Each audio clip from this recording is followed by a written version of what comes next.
Então, o nosso módulo agora é sobre a reconstrução musicológica, né? Então, existe todo um processo de análise para a gente fazer uma reconstrução quando nos deparamos com um manuscrito ou mesmo com uma partitura já editada, certo? Então, a primeira coisa é, tanto para reconstruir, quanto para tocar, quanto para fazer qualquer coisa relacionada à música, o primeiro passo é a gente ter a contextualização histórica, né, acerca do que a gente quer reconstruir, do que a gente quer tocar. Por exemplo, eu passo uma obra para um meu aluno de viola tocar, ele não vai simplesmente ler a obra e tocar, ele tem que saber o autor, ele tem que saber de onde era esse autor, onde ele viveu, a data de nascimento, da morte, o contexto geográfico, a cidade, como era a política dessa cidade, né? E qual era a profissão dele, assim, se ele era padre, se ele fazia essa música para a igreja, ou não. Então, tem diferenças de como a gente internaliza uma música, tanto para tocar quanto para reconstruir. Então, de qualquer maneira, nós músicos, em geral, mesmo não sendo musicólogos, fazemos um trabalho de musicologia para poder interpretar a música. Então, quando o maestro chega lá na frente da orquestra e diz assim, essa música é de tal autor, ele viveu assim, essa ópera se passa assim, na cidade tal, é para que a gente vá internalizando esse estilo de música, esse estilo de vida, entendeu? Então, a primeira coisa é a contextualização histórica. Quem é o autor e quais são as suas circunstâncias de vida, né? Nascimento, morte, a cidade, né? O contexto geográfico e político, como eu falei, o contexto econômico, né? Se ele fazia aquilo para sobreviver de encomenda ou se ele era financiado por um grande rei e já morava com o rei, então não era necessariamente uma encomenda, mas ele era empregado lá. Se ele era mestre de capela de alguma igreja. Então, além de ser compositor, ele revisava toda a composição que era feita naquela cidade. Então, que era mestre de capela, assim, além de compor, né, por exemplo, o Bach foi mestre de capela há muito tempo. Além de compor, ele era o responsável por revisar toda a música que se fazia naquele local que ele era o mestre de capela. Então, isso tudo ele teve influência de muitos músicos e ele influenciou muita gente também, já que ele corrigia a música dos outros. Investigar a família também. A família desse compositor é de músicos, não é de músicos? Então, a família é de músico, é de não músico. Essa família, ela atuava junto, ela atuava separado. Então, quais foram os cargos que essa família teve? Isso tudo reflete em como ele fez determinada composição, certo? Quem foram seus professores? Tudo que eu estou falando ainda é da contextualização histórica. Tá bom? Então, quem foram os seus professores, os seus mestres? Por quais escolas eles passaram? Né? Quais são as bases do ensino deles? Então, às vezes, né, vamos dizer, a árvore genealógica musical, né? Fulano que estudou com fulano, que estudou com fulano. Para a gente é importante assim, saber quem são os autores, inclusive com quem eles estudaram. Então, a gente sabe que o Bach, ele andava quilômetros e quilômetros para estudar e às vezes andava a pé, e às vezes, então a gente sabe, né, toda a história dele e o que ele passou para ser quem ele foi. Enfim, a trajetória de vida, depois que já foi um músico, né, um compositor reconhecido, por onde ele viajou, em que espetáculos tomou parte, por onde sua música viajou. Então a gente sabe que tem muita música do Geminiani que andou pelo Rio de Janeiro, andou inclusive pelo Brasil, né, andou muito por Portugal, influenciou muitos violinistas portugueses que a gente não conhece, mas que são excelentes compositores. Né? Então tem toda a família Avondano, que são excelentes compositores, mas a gente não conhece, né? Que foi influenciada pela família do Geminiani, inclusive pelo próprio Geminiani, quando ele passou por Portugal, a convite do rei Dom João V. Então, essas coisas históricas, não é que é curiosidade, é que é legal a gente saber para saber também que existia uma determinada globalização. Né? Não é só a gente que viaja o mundo todo hoje em dia. Antes também se viajava, mas se viajava através da música, assim, dos escritos. As composições chegavam no Brasil, as composições chegavam em Portugal. Alguns músicos eram contratados por reis e por monarcas em outros países, e assim ia disseminando também a escola, como a gente chama, né? Então, essa é a primeira parte de uma reconstrução musicológica. é sobre o autor e sobre as suas circunstâncias. Ainda na contextualização, a gente pode focar um pouco mais na obra, né? Eu digo isso para vocês, assim, baseado em vários livros e baseado no próprio trabalho que eu fiz de reconstrução.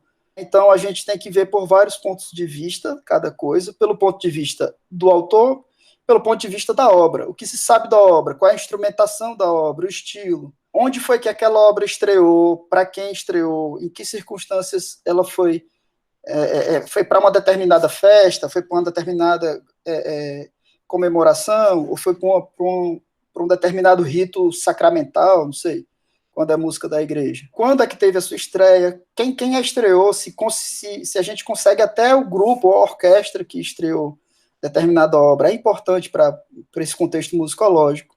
Para qual orquestra ela foi composta? Quem foi que pagou essa composição? Né? Quem era o mecenas? Quem subsidiou isso? Então, sob que circunstâncias?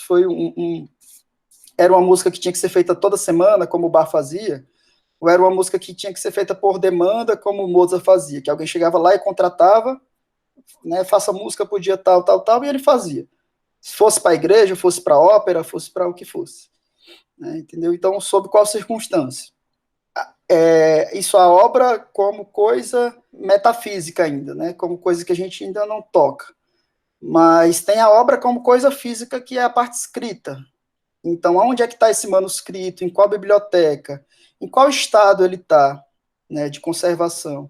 Seja um manuscrito ou seja uma edição antiga. Se há outras edições para a gente comparar, ou outros manuscritos. Se já existem alguns trabalhos publicados sobre isso, né, alguém já pode ter feito alguma reconstrução ou algum artigo. Se existem gravações, né, possíveis sobre isso, gravações das mais antigas ou das mais novas. Então, cada itemzinho desse, a gente vai, né, tentando escavar como, deixa eu comparar aqui, como alguém que acha um sítio arqueológico, entendeu? Então, a pessoa achou lá e sabe que pode ter muita coisa, ele vai escavando bem devagarzinho e vai encontrando. Aqui tem um osso de uma parte de um dinossauro.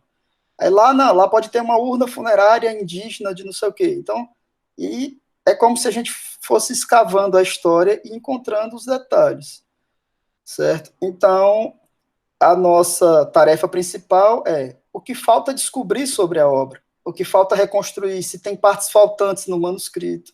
A ópera que eu reconstruí, a parte de viola faltava e a parte de canto também. Imagina uma ópera sem ter a parte de canto.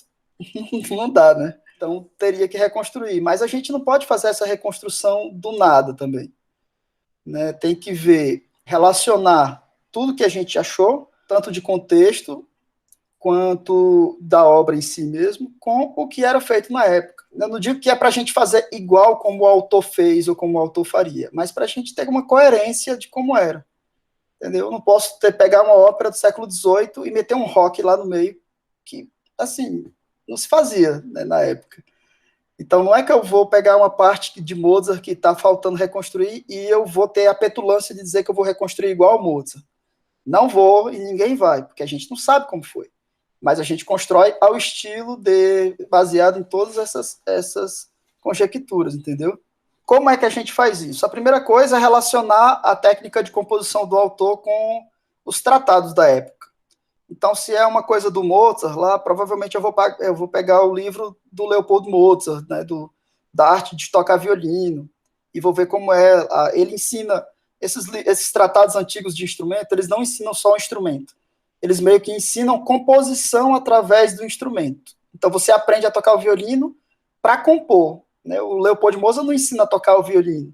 Ele ensina a tocar o violino para compor peças para violino. É bem engraçado. Geminiani é a mesma coisa, né? Os grandes livros, né, os grandes métodos antigos de instrumento, eles meio que ensinam a compor, né? E você aprende o instrumento como consequência disso, desse aprendizado.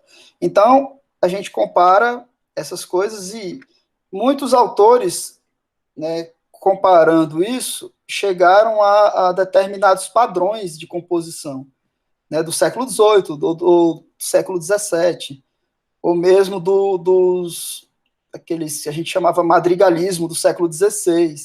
Então, existem padrões de composição. não é que o Mozart não era um gênio, ele era um gênio. Mas por que ele fazia uma ópera em uma semana? Porque ele botava padrões lá. Ele tinha como, assim, como se fosse receita de bolo. Ele dizia, aqui é esse padrão, aqui é esse, aqui é esse. Eu digo receita de bolo como se fosse tão fácil. Eles eram imersos nesses padrões desde criança para que isso fosse automático realmente para eles. Entendeu? É como a gente cantar uma melodia assim de uma música popular, para a gente é automático, para eles eram fazer óperas nesses esquemas. Né? A gente chama de esquemas galantes ou esquemas do século XVIII. Na minha dissertação de mestrado eu falo bastante sobre esses esquemas, se vocês quiserem depois. Né? Eu vou passar também o livro do Gerdingen, eu vou passar nos materiais do Classroom, para que vocês leiam um pouco sobre esses esquemas, que é tema da próxima aula já. Tá bom? Então, isso tudo que eu falei é apenas a primeira parte, né, do que a gente pode resgatar de uma obra. Mas tem os pormenores, por exemplo, pode-se fazer também, isso a professora Luciane é muito boa, é uma pesquisa iconográfica e paleográfica do manuscrito. Então, a paleográfica, assim, o tipo de papel, a origem, a data desse papel que o manuscrito foi escrito, os aspectos impressos, alguns outros aspectos que não as notas. Por exemplo, na minha dissertação do mestrado, tinha lá escrito, ao invés de estar escrito assim, soprano, tenor, contralto e baixo, estava escrito o nome das pessoas que cantaram. Então, tinha lá Vitorino, Antonico, fulana de tal, e o baixo estava escrito rei. Né? Era um personagem de um rei, e existia esses cantores, Antonico, que provavelmente eram, como era voz de soprano, então provavelmente era um meninozinho que fazia, porque era proibido mulher cantar naquela época, então devia ser algum Antônio, e aí o cara botou Antonico porque era uma criança. Depois eu procurando em livros daquela época de teatro, né, eles mantinham um registro dos cantores que cantavam. E no Teatro do Salitre, em Portugal, aquela mesma companhia, com aquelas mesmas pessoas, né, cantaram várias óperas naqueles teatros ali, inclusive, né, a ópera Precipício de Fetonte, que foi a que eu reconstruí, né, naquele teatro. Então, deu para saber mais ou menos de que época era esse manuscrito, só por causa do nome dessas quatro pessoas, porque eu não tinha ideia de que época era. A música foi feita em 1737, e essas pessoas cantavam por volta de 1784, por aí. Então tinha uma diferença de 40 anos para a composição original. Ou seja, não era o manuscrito original do autor. Era um manuscrito de algum copista que pegou do original e estava trabalhando essa ópera com esses atores, né, com esses cantores aí. Então a gente acaba traçando uma história dessa música toda, né, através desses aspectos. Nesse caso, não teve nada a ver com as notas musicais, mas com o que estava escrito no manuscrito sobre outras coisas. Então, tem também o tipo de caligrafia do copista, a gente consegue saber a data, quem foi o copista, a data que ele viveu, então a data do manuscrito. Tem o tipo de caneta utilizado, o tipo de papel utilizado. Os papéis, antigamente, tinham uma marca d'água, uma espécie de marca d'água. Então, dependendo da marca d'água, a gente sabia o país, a gente sabia a época também. Deixa eu ver se eu encontro aqui, para mostrar para vocês rapidinho. Ó, vocês conseguem ver? Isso aqui é uma parte do manuscrito e tem essa marca d'água de uma coroa, certo? Com o brasão de que coroa era, né? Então tem o brasão da família do lado esquerdo, tem o brasão do castelo do lado direito. Então, por aí, a gente saberia, certo, quem foi.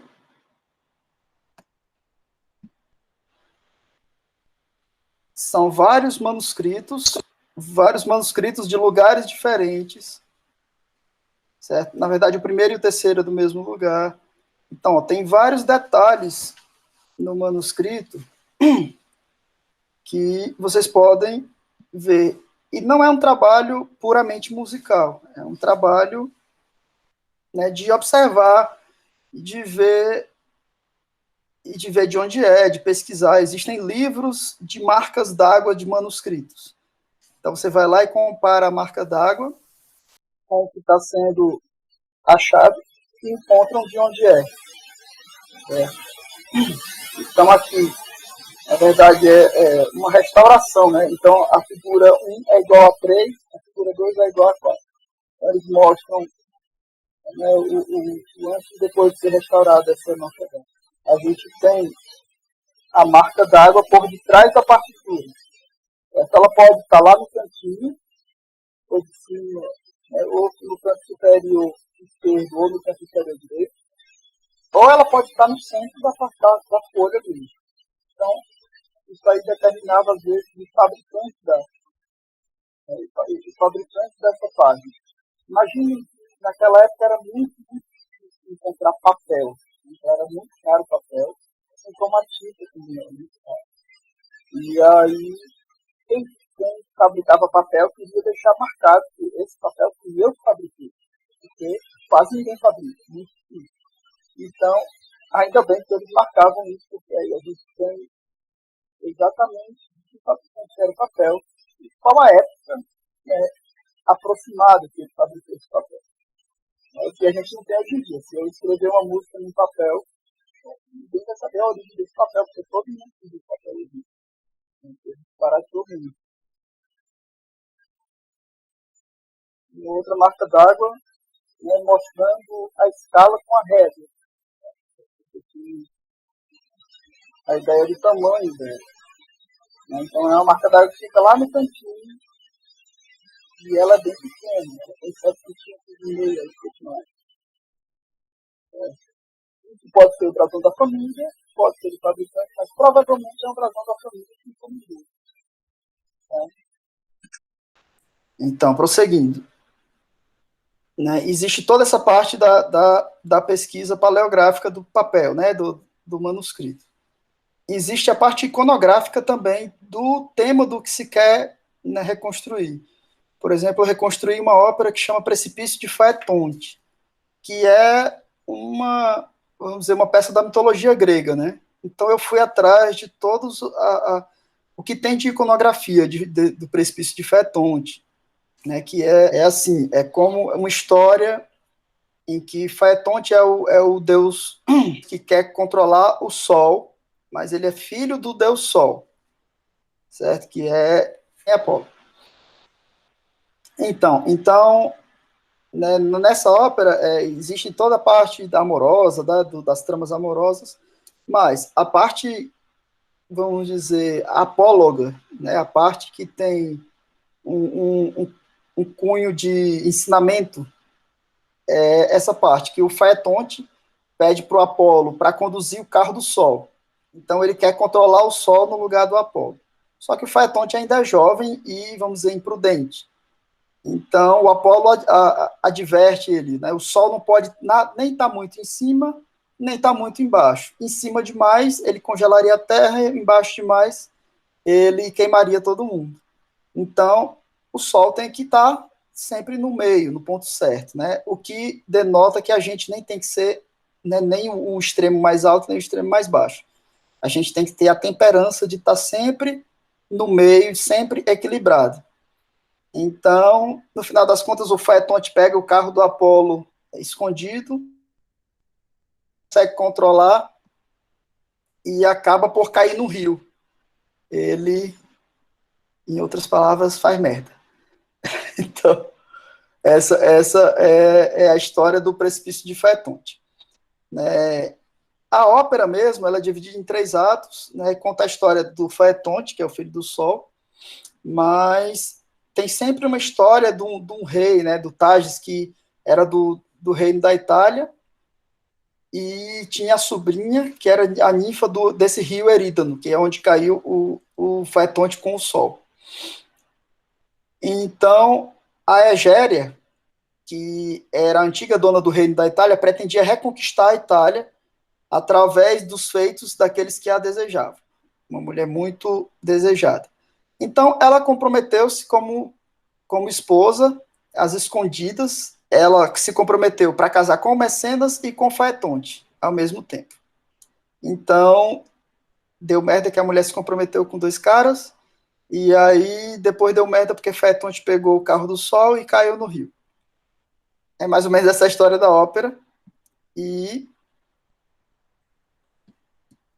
que é um pouquinho diferente da história, na verdade, da mitologia, mas a história da mitologia é que o Faetonte não conseguiu manter a rota que o Apolo determinou para ele ir com o Sol, né? Então ele subiu muito e aí arriscou provocar a destruição da Terra. Então Zeus se sentiu obrigado a fulminá-lo com um raio, e aí Faetonte caiu no rio, e hoje é o rio Pó da Itália, né? Que é o maior rio da Itália. Então, essa é um pouquinho da história. Para saber o que fazer com a música, então a gente tem que saber um pouquinho da história, a gente tem que saber um pouquinho da iconografia. Então, eu fui buscar essa iconografia do Faetonte, onde tem, nos palácios que tem, né, quem retratou. Isso também é importante, certo? O que é importante também, os aspectos estilísticos e estruturais da música que a gente quer reconstruir. Né, o tipo de fraseado, o tipo de harmonia, né, o ritmo harmônico, a distribuição de vozes, a textura, né, se ela é uma textura só de monodia, ou se ela é polifônica, né, de que período ela é, do barroco, do renascimento, clássico, romântico. Então, tudo isso é bom que a gente saiba, né, sobre os aspectos estilísticos do que a gente está querendo tocar ou do que a gente está querendo analisar musicologicamente, né, seja para reconstruir, seja para fazer um artigo sobre isso, né? Então, existem várias coisas que a gente pode fazer, né, sobre uma música. No caso da reconstrução dessa ópera, né, eu vi que era uma estrutura a 3 vozes, ou seja, quando o primeiro violino e o segundo tinham vozes diferentes, a viola e o baixo tinham vozes iguais, aí montava uma estrutura de 3. Quando o primeiro violino e o segundo tinham vozes iguais, então a viola tinha uma voz diferente do baixo. E aí ficava mesmo assim a estrutura de 3 vozes. Então não importa quantos instrumentos tenha, ele sempre fazia uma estrutura a 3 vozes. É claro, se eu vou reconstruir uma das partes, eu nunca vou fugir dessa estrutura. Né? Já é uma coisa prática que eu posso ver. Né? Depois é o tipo de harmonia, o ritmo harmônico. Se ele muda de harmonia toda hora, ou se ele fica um tempão no mesmo acorde, depois muda para outro, depois muda para outro. A distribuição de vozes. Eu vi que ele sempre dobra a voz do soprano com o primeiro violino. Sempre, sempre. O primeiro violino está tocando sempre o que a soprano está cantando. Então, eu não posso fugir disso numa reconstrução. A gente tem que pegar o que o autor já fez. Nesse caso, eu tinha a voz de primeiro violino e de segundo violino originais e a do baixo. Eu só não tinha a voz da viola e dos cantores. Então, eu tinha uma parte da música. Quando a gente não tem parte nenhuma da música, fica mais difícil. A gente tem que ir para outras músicas desse mesmo compositor. Tá bom? Então, é um trabalho um pouquinho mais chato. O Juan está fazendo esse tipo de trabalho no mestrado dele agora, onde não se tem música nenhuma e ele tem que, a partir de um baixo contínuo, criar uma melodia, criar um primeiro violino, criar um segundo. É bem, bem complicado mesmo. Então, essa é, né, o tipo de estrutura. Ó, vocês estão vendo aqui, ó, aqui tem a voz do tenor, que é quase sempre dobrada pela linha do violino. Ela tem pouca diferença da linha do violino. Tá? Quando o violino primeiro tem uma voz independente da do segundo, então já são 2 vozes diferentes.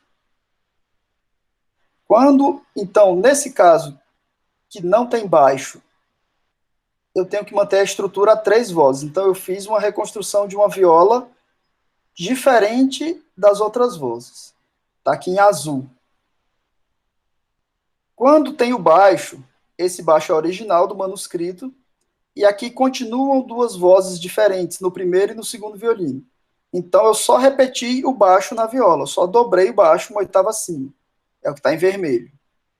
Certo? E assim fiz nos compassos para frente. Deixa eu ver um outro lugar. Aqui, o violino primeiro e segundo, eles são em uníssono. E então eu fiz a viola como uma voz independente para que mantivesse a estrutura três vozes. Então, violino 1 e 2 fazem a voz 1, viola faz a voz 2 e baixo contínuo faz a voz 3. Sempre é um esquema três vozes, nessa ópera inteira. Certo? Quando as vozes são independentes, a de primeiro e segundo violino aqui nesse caso, então eu dobrei a viola, eu dobrei o baixo. Esse baixo é original. Na viola eu só dobrei uma oitava acima. E aí mantém violino a voz 1, violino 2 a voz 2, viola e baixo a voz 3, que estão dobradas. Certo? Desses esquemas a gente vai falar na próxima aula, mais detalhadamente. Então, na reconstrução da viola, às vezes eu peguei, vejam aí nesse primeiro quadrante, tem aí em azul a voz da viola, que é a parte que eu fiz, que eu reconstruí, mas lá no compasso 23, ali, de 23 a 27, que é esse segundo quadrante aí à direita, essa mesma voz ele mesmo escreveu no violino 2. Então eu meio que só passei uma voz de um trecho igual, vocês veem que o violino 1 é igual, é quase igual, é bem parecido, mas ele está no mesmo esquema galante. Então eu só peguei e transportei o violino 2 de lá para a viola daqui, para manter a coerência do próprio autor. É muito importante saber, né, a estrutura da música. Se é uma música assim mais para a estrutura do Debussy, que é uma estrutura, né, em textura, assim, que as notas estão todas entrelaçadas. Então você não vai poder reconstruir do jeito que eu reconstruí, né, que é uma textura mais de melodia acompanhada. Né, você tem que reconstruir como textura. Então é bom a gente ver, né, se é uma estrutura como a do Bach, que é uma estrutura de contraponto, né, voz contra voz. Então você não vai poder reconstruir como uma música do classicismo, como uma música do romantismo. Você vai ter que fazer isso como uma reconstrução contrapontística. A gente tem que meio que manter a coerência. Né? Isso a gente faz através de toda essa pesquisa, né, através do uso dos esquemas, né, da cadência, os galantes, ver os tipos de cadência, né, que eles fazem, né, e ver os tipos de terminação, né, a predileção rítmica, a predileção melódica, o que é que esse autor usa mais de melodia. E aí a gente se predispõe a fazer mais ou menos no estilo do autor. Bom, gente, então essa primeira aula, na verdade, ela é só uma introdução, né, sobre o que eu vou falar nas próximas aulas, que é essa parte, né, de toda a análise para a reconstrução. Então, eu vou colocar aqui na prática o que eu fiz mais ou menos para a gente terminar a aula, o que eu fiz mais ou menos, né, sobre o manuscrito que eu peguei. Então, a primeira coisa, eu peguei o manuscrito de 33 sessões musicais. Nessas 33, tinham 18 sessões no manuscrito já escritas, mas nem todas eram, eu percebi que tinha o estilo do autor. Né? Algumas delas tinham um estilo diverso. Então não interessava reconstruir música que não era do estilo do autor. Daí, dessas sessões que tinham no manuscrito, eu reconstruí de fato 4 recitativos, 2 coros, onde o segundo coro é executado 3 vezes, e 10 áreas. Das 10 áreas eram 2 duetos, um terceto, um quarteto e 6 áreas individuais. Ok? Utilizou-se essa análise dos procedimentos composicionais, que é sempre a 3 partes, né, as 3 vozes. Sempre tinha uma introdução com uma parte antecedente e consequente. E existia, por exemplo, aqui, vocês veem os 2 primeiros compassos, né, é como uma pergunta, os 2 segundos é como uma resposta. E era sempre assim, em todas as áreas que eram desse autor. Certo? Depois eu fiz uma tabela de todas as áreas, de tudo que eu encontrei. Essa tabela é importante para a gente ter uma visão geral da obra, né? Da instrumentação, do tipo de compasso, das tonalidades, das vozes, dos instrumentos, e também para comparar com o texto escrito, né? O libreto, como a gente chama. né, com os títulos de cada área. Nas áreas que não tinha esse mesmo estilo, por exemplo, essa que eu coloquei aí no exemplo, eu simplesmente não reconstruí. Eu determinei como sendo uma área espúria, né, ao autor e não reconstruí. Certo? Ela começa já sem um antecedente, sem consequente. Ela começa, e tem uma conclusão no quarto compasso, só que não fez pergunta, não fez resposta, nada. Então, só por aí, ela é uma área espúria. O violino 1, só ele tem duas vozes, às vezes três, com acordes, com tudo. Então, só nessa estrutura aí a gente já vê 4 vozes diferentes, né, porque o violino 1 tem 2 vozes, e já não caracteriza como o trabalho do Antônio Teixeira, que era o compositor. Nesse tipo de música, usa-se muito a cadência galante e a cadência de cunha, que a gente chama cadência de Hertz também, que foi, né, elas foram descritas pelo Daniel Hertz, que é um estudioso lá da Universidade de Oxford. Então, a primeira cadência galante é essa, vem do 1, 4, 5, 5, 1, e ela encerra sempre com 1 em uníssono.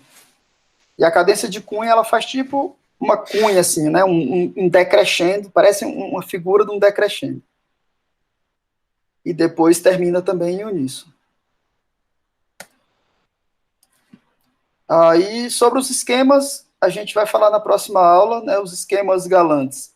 Então, é aquelas receitas de bolo que eu falei para vocês, que o Mozart compunha, que, né, chegou até no Beethoven, chegou até nos românticos, e que para eles era muito fácil, né? Então, quando eles escutavam aquele cânon de Pachelbel, por exemplo,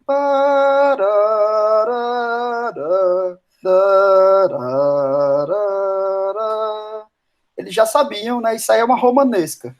Então, para eles podem fazer qualquer coisa em cima disso. Tanto que quem conhece um pouco desses esquemas começa a improvisar em cima e a compor novas músicas a partir disso.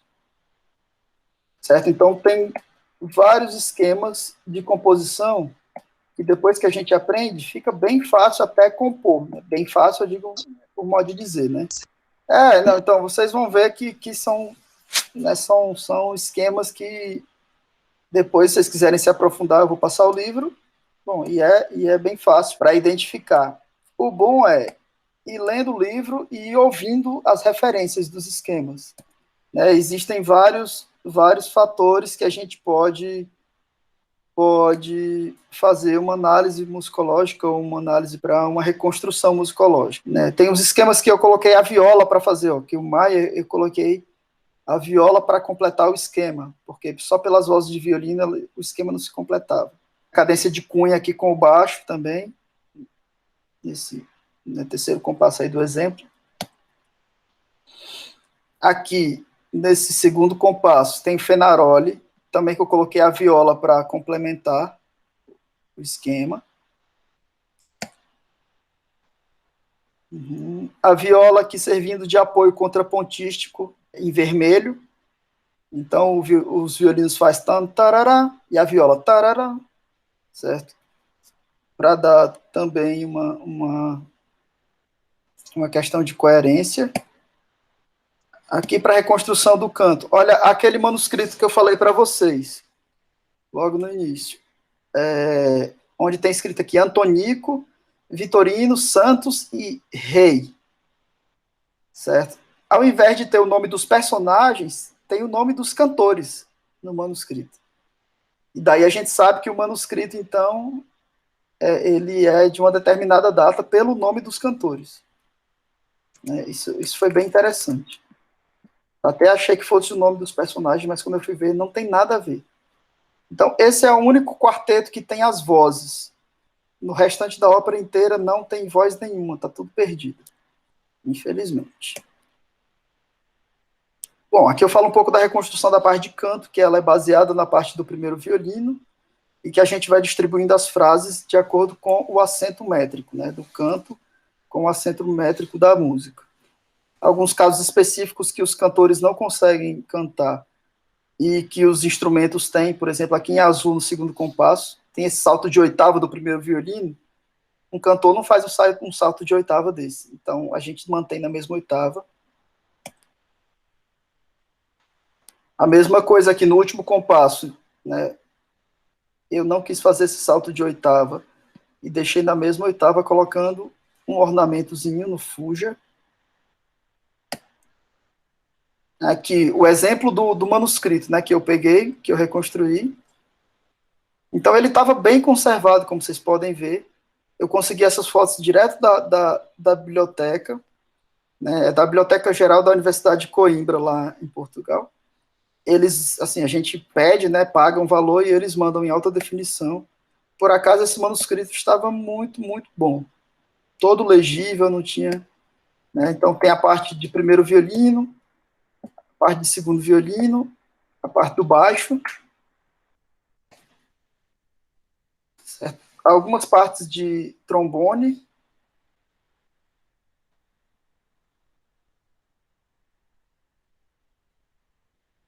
aí...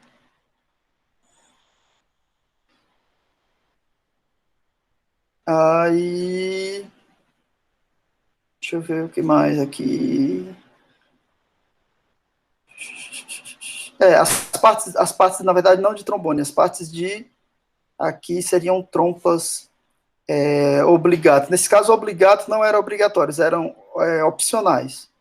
Então, elas não fazem quase nada, elas só fazem o contorno melódico do que os violinos já estão fazendo. É mais ou menos isso a primeira parte da nossa aula. Tá ok, pessoal? Então, obrigado. É isso aí por hoje.